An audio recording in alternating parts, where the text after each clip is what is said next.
Yeah, the subtitle for my talk today is a startup in your future?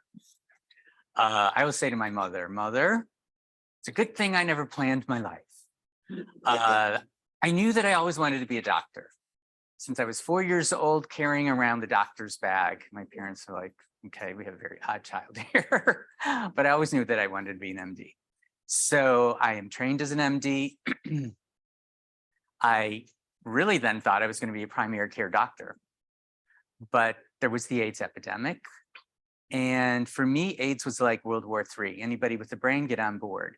So I completely changed my career path from being a primary care doctor to becoming a researcher, a molecular virologist.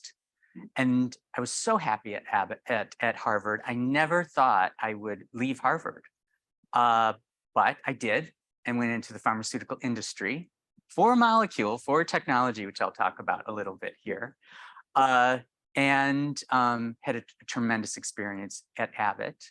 And how does somebody like me who decides that they want to be a doctor when they're 4 years old end up being CEO of a biotechnology company that got selected last November as a company to watch by Life Science Leadership magazine, which is a very prestigious magazine.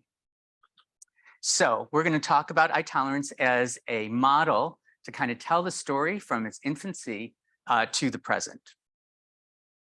We're going to talk about the commercial opportunity. We're going to talk about the technology, the people, the brand, the mission, the build, the pivot, the funding, the customer, and then we're going to end with, is a startup in your future? Each one of these topics could be an entire hour, right? This could be a course, but I'm going to kind of give you an overview. I'm going to go kind of quickly, and then we'll have time for questions afterwards.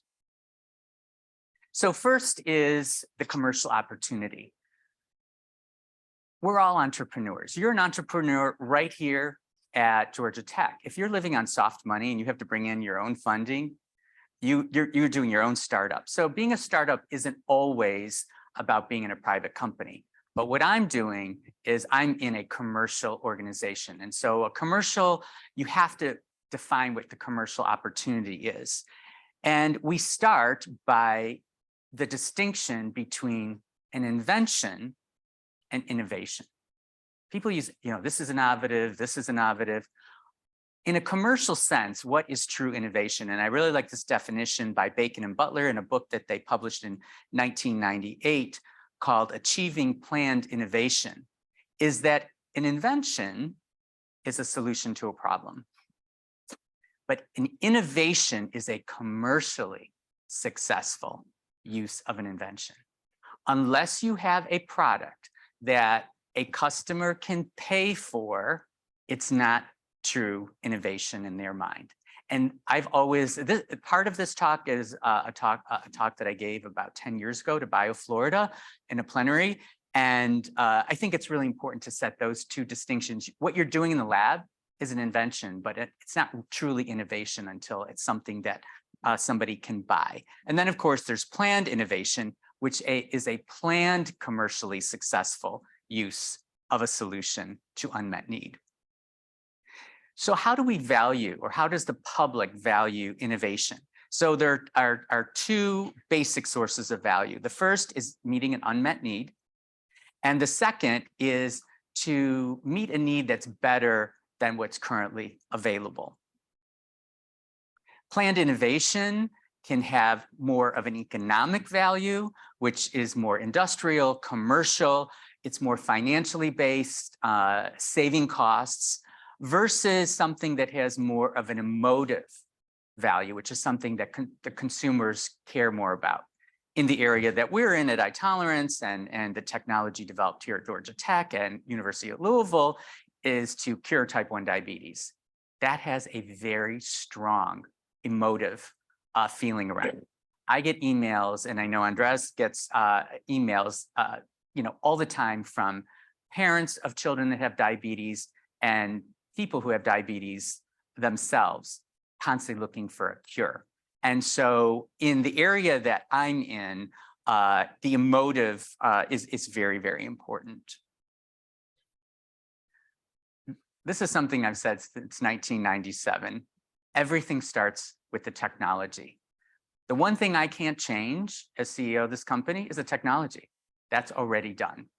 And I had the pleasure of attending a lecture this week by Yuri Levine, who was the founder of Waze, the traffic maps that we use to get around. And he has a new book called Fall in Love with the Problem, Not the Solution. Like, what? When I thought about it, I said, you know what? That's what these two have been doing for their entire careers.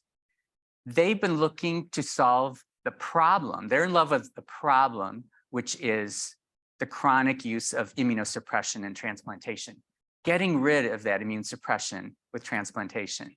So Andres Garcia and Haval Sherwan came together with each of their technologies because both of them have been in love with the problem, which is immune suppression. So our technology is a combination of a biologically derived fusion protein with a biotinylated microgel. When these two things come together, they can create an immune privileged site so that in theory, we can transplant cells, tissues into the body without long-term immunosuppression. What's really important is publishing your work.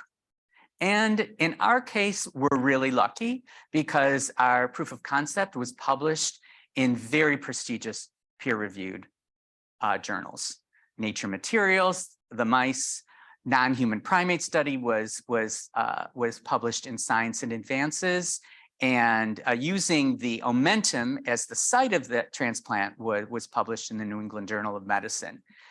It's not the case that it has to be in a prestigious journal to move to the next step, but I must tell you, in telling the story and getting funders to support, being in Science Advances, as I was saying to Andres last night, really makes a big difference. It takes a long time to publish. You do your research, and I'm very much like all of you. I was a researcher at Harvard doing translational research, and I know, after 23 versions of the manuscript and rejections from, one prestigious journal after another, it's worth it to really shoot for the top. And if you don't get the New England Journal, okay, then you do the next one, Annals of Internal Medicine or whatever it may be, but try to get the best journal you can. Now, having said that, many great innovations come from things that are never published. A lot of private companies and public companies don't publish the results because they're not ready for the patent. And you remember the patent, you only get so many years. So you work closely with your tech transfer in terms of when is the right time to file the patent and when to publish. You got to file your patent before any public disclosure. That's really important for all of you that's here. You probably know this, but just as a reminder, you want to protect your intellectual property by filing your patent. Even in a seminar can sometimes be considered a public disclosure. In our case, our patent was filed in March of 2018, and thrilled to say that last week, we got the approval from the US Patent Office. Our patent was issued. So it took 5 years for us to get the patent filed and approved, but it finally happened, and we're all celebrating that. So the next is, what is the value proposition that the technology or your company is going to bring to the table? And what is a value proposition? Because most researchers, we're not thinking about, commercial. A value proposition is a simple statement that clearly communicates the product benefit to the customers. Simple. And even though we're talking health, I use the word customer because at the end of the day, patients really are your customers. We don't like to think about it that way because we think healthcare is in a different kind of category, but somebody's going to have to buy this product. And I think when you're thinking about it, it's better to think about it as customers rather than patients. And I'll take up this later in the talk. So the value proposition for the SA Fast Cell Microgel was to develop a biologic product that was able to induce local immune tolerance, allowing transplantation without immunosuppression.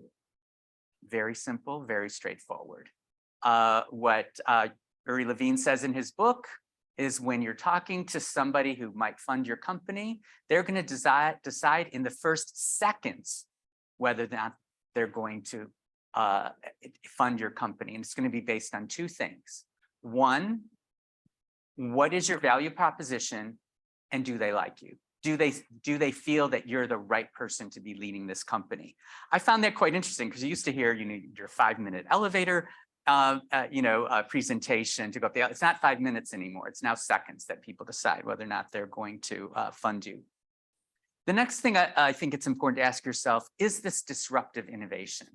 And what is disruptive innovation? Disruptive innovation is some kind of sophisticated technology that simplifies, which applies to iTolerance, low-cost innovative business models, or something that has economic value. Is what we're doing disruptive? Absolutely. Why? Because we're curing type 1 diabetes. We're not talking about treating. We're talking about a cure. A cure in healthcare, we're trained to treat diseases. We're not really trained to think cure. But I think a lot of what's happening in gene therapy and a lot of areas because of molecular biology, which has been around for decades now, is really coming to fruition because we're now talking about cures of diseases rather than treatments. The technology transfer office at your university should be your best friend. And my experience in tech transfer at Harvard was, oh God, they're bothering me. Why do I have to do this? I just want to do the research. They're making me write up all this stuff. But at the end of the day, what's really unique about working in an academic center that's devoted to healthcare is that you have the ability to transfer technology from an academic laboratory to a commercial entity to advance human and animal health on a global scale. That isn't the case for fintech or a lot of other technology companies. They don't have that. They're not curing diseases. They're not affecting human health on a global scale, because what we do in the United States does translate to Europe, to Asia, to the rest of the world. And I think it has a huge impact. And so being buddies with your tech transfer person is really helpful, because after all, why are we doing this research? Are we just doing this just because it's interesting, or do we really want to make an impact on health? And I always believed the latter. As I say, I started out as wanting to be a doctor. And when I got into research, I was there for a purpose. I mean, people were dying of HIV infections. So I was there to be a translational researcher because I wanted to figure out why the virus was mutating around the drugs and then how we could develop solutions around that. The next is building the startup. And if it's one thing I can tell you, it's all about the people. In every endeavor that I have been part of, from the early days to the present, it's really about the people, and the people make a difference. First is our founder, who I consider to be a visionary, Cameron Gray. He is both the founder and chairman of our company. And from what I understand from Andres, they were in a dialogue since 2017. So 5 years before they ever started, 4 years before they started the company. He's a senior investment banker at an investment company. He helped to found two startup companies, Q Biopharma and Prevention Bio. Prevention Bio, last week it was reported, is being acquired by Sanofi for $2.9 billion. And he was part of the original getting that company together. How is this? Well, he has a PhD and a JD. And I think those of you who think about like career pathways, there are many different career pathways. I'm an MD, he was a PhD. So what's great about Cameron is he has the ability to really understand at a scientific level the molecular mechanisms, and he can envision that this technology had legs to be a commercial product. I think also having a JD, understanding how businesses are put together, the legal aspects. So he had a unique background.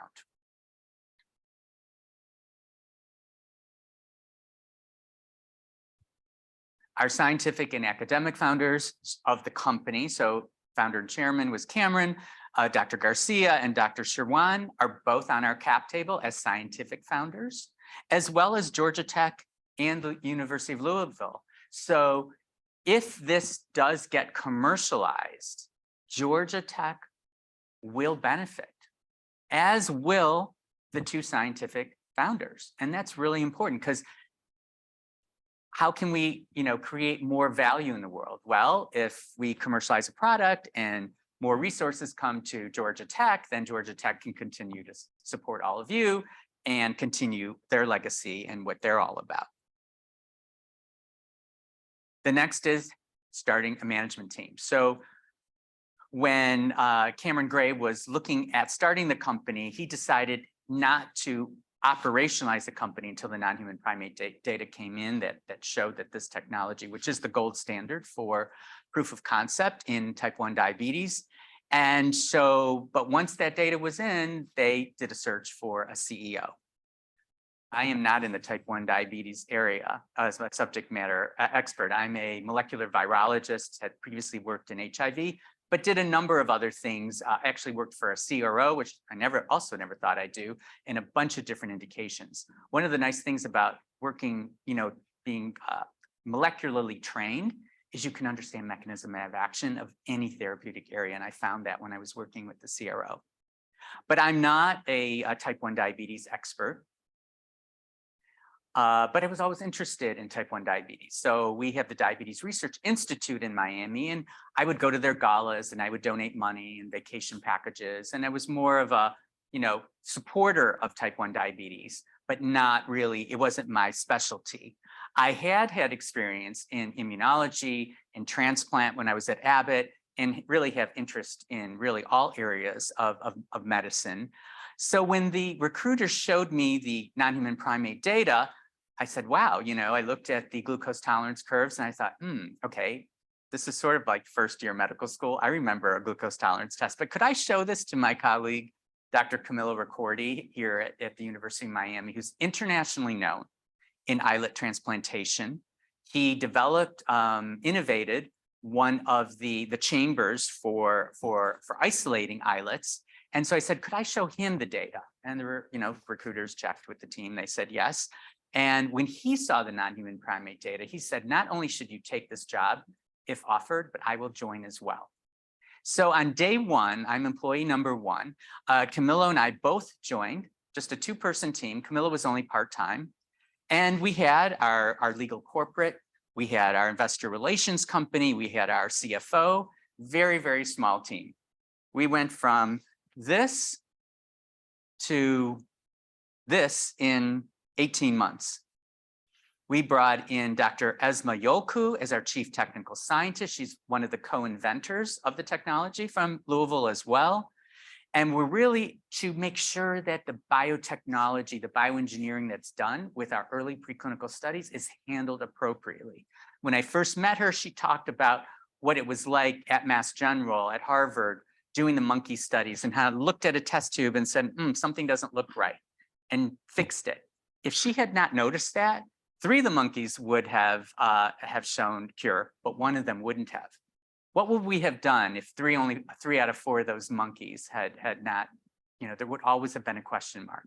Would we have gotten into scientific advances with only 3 out of 4 successes? So having her on our team, again, part-time, is really helpful for all the preclinical work that we're doing.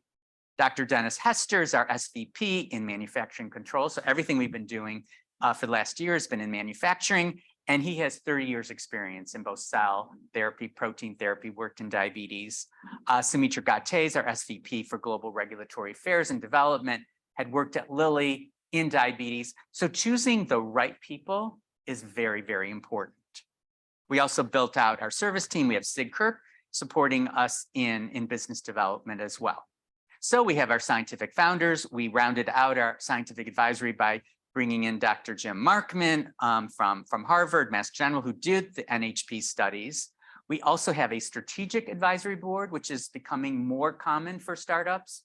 In addition to your board, your SAB, a strategic advisory board is looking at big picture. So we have Wayne Pines, who I've known for over 20 years, who is a former associate commissioner at FDA in public affairs and really works with us on all of our public facing materials and really understands how the FDA works. He's in the sort of Washington, DC ecosystem. Sig Kirk is in business development. And then we have Dr. Raj Hirani, who is a PharmD MBA, who really understands the clinical side of type 1 diabetes. We've kept our board very tight. And my recommendation is when you're starting a board is keep it as small as possible. So there are only 3 of us on the board. We can make decisions very quickly. So what is this mindset that you need to have as a CEO in an early phase company? And this is adapted from a book called CEO Tools. So you have to build an effective business model. You have to bootstrap the business. You have to scale the organization properly. We're going to talk about all of these things. Again, each of these could be a lecture on its own. But the one thing that you're constantly doing is raising money and evangelizing the story. That is what you're doing. And while you're doing that, you have to do all these other things. So this was the early logo for iTolerance when they presented the company to me, and I looked at it and I was like, oh God. First of all, aesthetics is a personal thing, right? What one person finds looks good, another doesn't. I looked at this and I'm like, well, why these colors? What do those boxes mean? Oh, you know, why? We did a very exhaustive look at this and ended up as a regenerative medicine company with this. Got rid of all the extraneous stuff. To me, regenerative medicine, it's about growth. It should be green. It's about grass growing from the ground, not pink and gray. The I, small I loved because it sort of was reminiscent of like the iPhone, except for us. The I actually means something, which is immune tolerance. And we also, I don't have a slide to show you, which I should probably add to the talk, is we put our logo with all of our either competitors or potential partners to see how we would stand up when you know, among the other logos. And ours stands up very well by being very clean. Next is to develop the mission and vision for the company. And this is where we ended up. Again, it's a process working with our investor relations company, innovation, right? So I said earlier, we're here about commercializing a product. We're not just talking about inventing. So right up front, I wanted to send a message that we're here to innovate, which is to commercialize a product. Expertise, I'm going to find the best people I can that are experts in this area, and breakthroughs, because FDA has a breakthrough designation, which allows you more meetings with the FDA. So right up front, I'm sending a message with what our mission is. And our vision is that we're patient first, but we're data driven. And in our medicine, a regenerative medicine company, we strive to develop cures, not treatments, cures that better the lives of people living with chronic conditions. Type 1 diabetes. A lot of people would have said, and initially they started with people, you know, with type 1 diabetes or diseases. To me, disease is sort of a negative thing.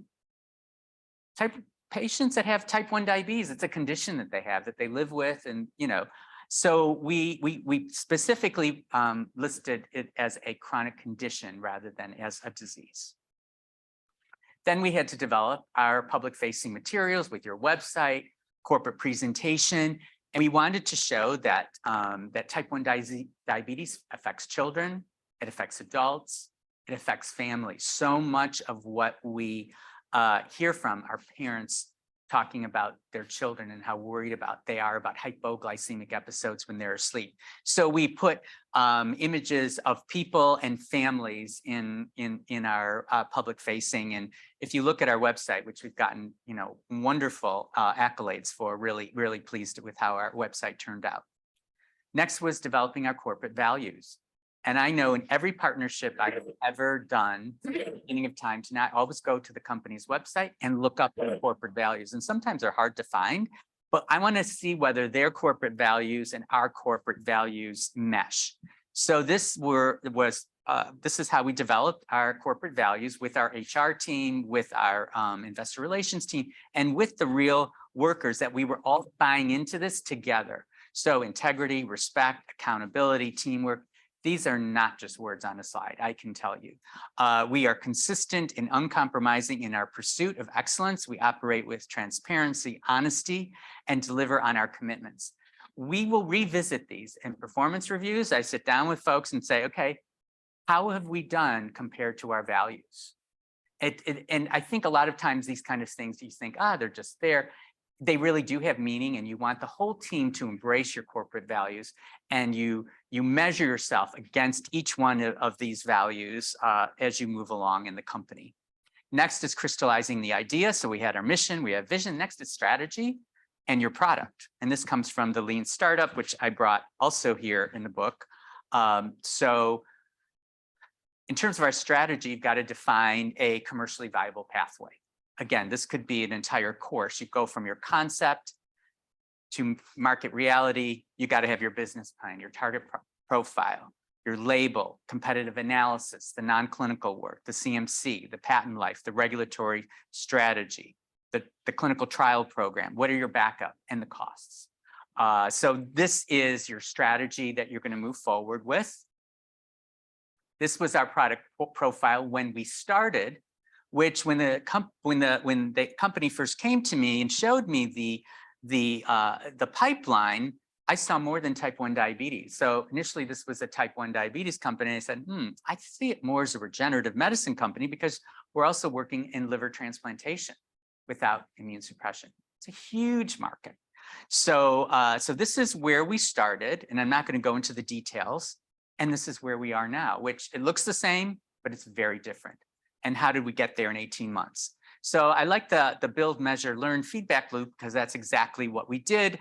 Also from the Lean Startup, you have your idea, you build on that idea, you have your product, which we have, then you measure. You do stuff in the lab, you see how things go, you generate data, you learn from that, and you then revise and move forward.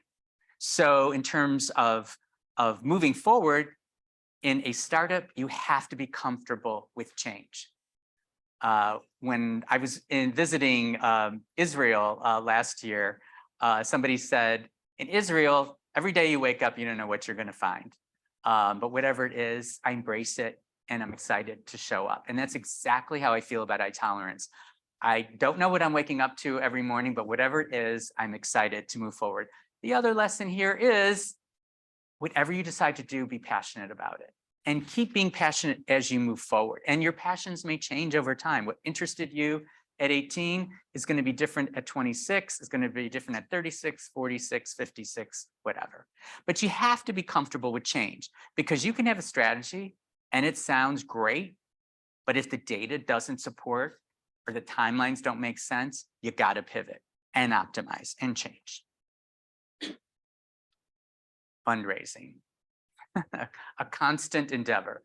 If you're not interested in raising money, if you're not interested in telling the same story 100 times, being in a startup is not for you. Someone told me recently, she said, I'm never going to be a CEO again. I hate telling the same story 90 times. I love telling the story, and I am never bored telling the story because I find it so exciting and interesting. So fundraising, you think of private, friends and family. You think of VCs, venture capital. You think of the government, like an STTR, a small business startup grant. You think about strategics, large and small pharma companies that might be interested in funding your work, nonprofits. For me in AIDS, it was the American Foundation for AIDS Research. For type 1 diabetes, it's Juvenile Diabetes Research Foundation, the JDRF. And you should look at all of these areas. We got a Bird Foundation grant for $1 million. We got $850,000 from the JDRF.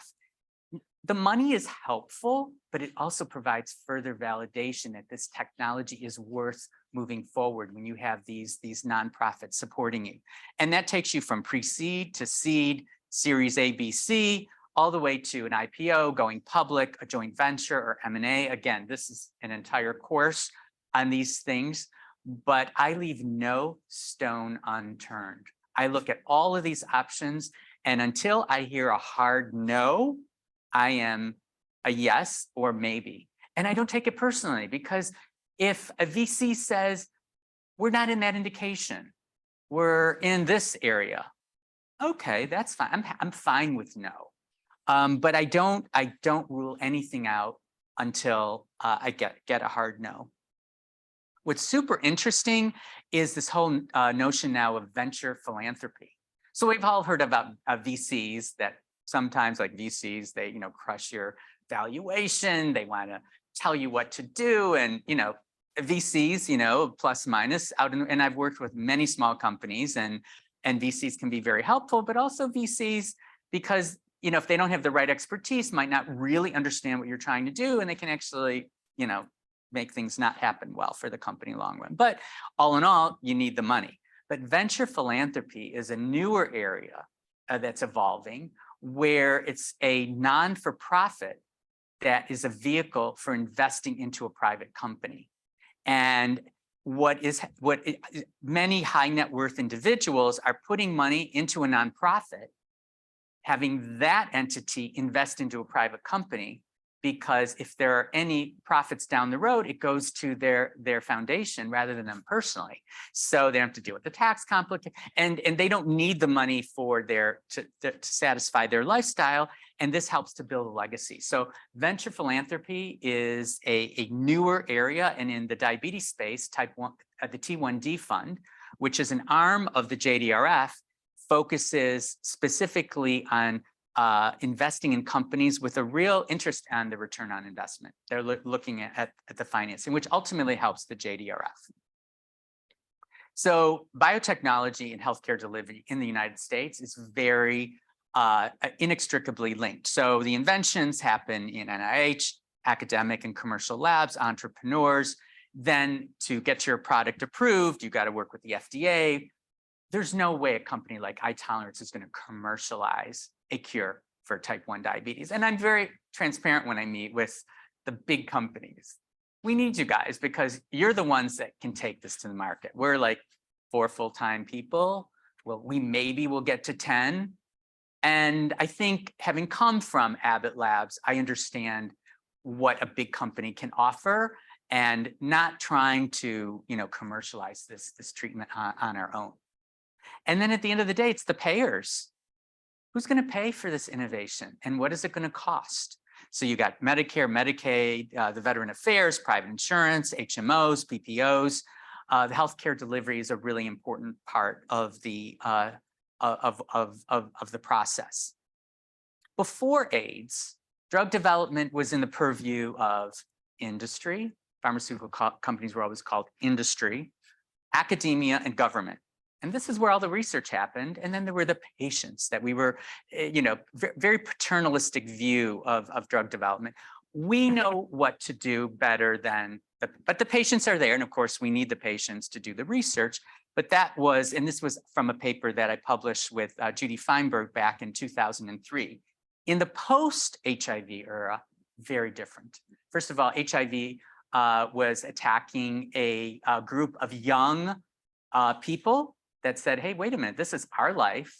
And a lot of the academicians were more interested in the academic side of trying to work with HIV, less focused, I would say, on the quality of life of the patients. And the patients said, wait a minute, we're going to be part of this enterprise. And so I show here that the academia, industry, and government, but now the patients aren't even called patients anymore. They're not called, they used to be called clinical trial subjects, but then the terminology was viewed, well, a subject is sort of like, I'm the king and you're my subject.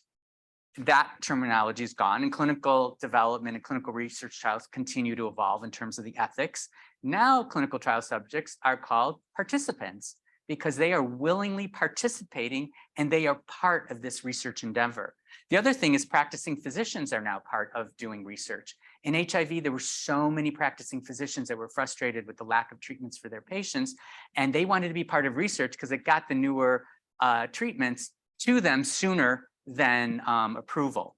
And then you have advocates, you have family, NGOs, friends, and this then translated to other disease states like oncology and transplantation. And again, this was a slide I developed years ago, never knowing that I was going to be part of a startup company in transplantation. Once upon a time, there was a doctor-patient relationship. This was considered like a really a sacrosanct type of relationship, the doctor-patient relationship. Today, this is really what it's like. There's so many factors coming in between the patient-doctor relationship. I show in red all the payers. I show in lavender all the different centers where people get the treatments. And then in green, all of the outside factors, including now social media. I had to update the slide to put social media the last time I gave this talk. I didn't have that. That was 10 years ago. And that's a really big box. And then, of course, we have federal and state laws.